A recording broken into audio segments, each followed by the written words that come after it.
The children could not keep away from the railway, and the station master, who had forgiven them for the toll, said they could visit whenever they liked.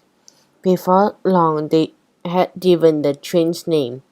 The 9:15 up to London was the Green Dragon. The Midnight Express would sometimes woke them from their dreams was the fearsome fly by night.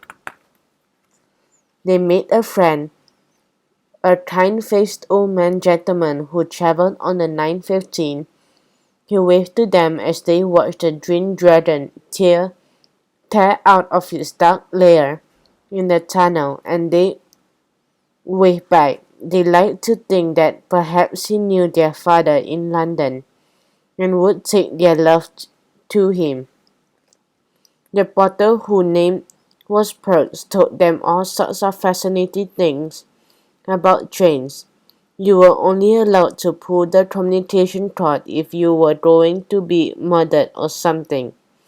An old lady had pulled it once because she thought it was the refreshment car bell, and ordered a bath bun when the guard came. Perks also told them about the different kinds of engines. Peter started to collect engine numbers in a notebook. One day their mother was taken ill, and Peter had to fetch the doctor from the village. He said it was influenza and gave her some medicine. He also said she should have beef tea, brandy, and all sorts of luxuries. The children were very worried. "We've got to do something," said Bobby. "Let's think hard." At last they had an idea. They got a sheet and made a notice that read, "Look out at the station." They fixed it up on the fence and pointed at it when the train went by. Phyllis ran ahead to the station with a letter for the old gentleman. It told how ill their mother was and what they needed, and promised to repay him when they grew up. The old gentleman read it, smiled, and put it in his pocket. Then he went on reading the Times. The evening post came to their door with a big hamper.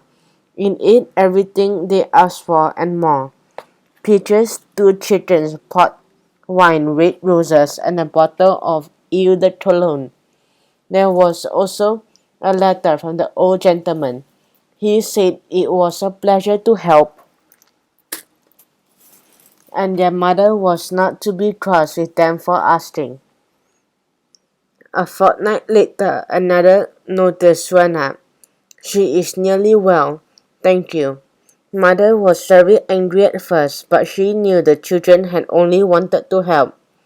"You must never, never ask strangers to give us things," she said earnestly, "but I want to write to thank your old gentleman for his kindness."